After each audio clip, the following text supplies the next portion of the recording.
Hello, আসসালামু আলাইকুম।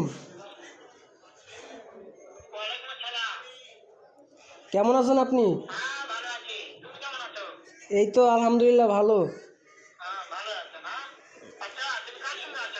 এই তো আমি আমার বন্ধু রিফনের সাথে আছি, যাকে খুঁজতেছিলেন আপনি।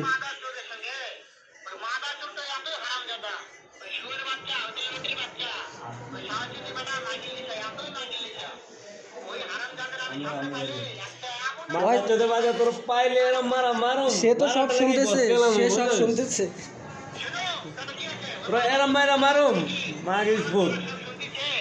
ওই সাওয়াচুদির বেটাকে শুনে শুনে আমি বেশি বলবো। শুয়োরের বাচ্চা, শুয়োরের বাচ্চাকে আমি একটা এমন একটা চটকানি মারবো শালা শুয়োরের বাচ্চা, লুটির বাচ্চা। ও আপনারে ধমক দিতেছে। তাই নাকি? ওই শুয়োরের বাচ্চা আমাকে মারতে চায়? হ্যাঁ হ্যাঁ, শুয়োরের বাচ্চাকে আমি দেখা সাক্ষাৎ হলে বলে শুয়োরের বাচ্চাকে আমি এমন চটকানি মারবো। আমি থামো, আমি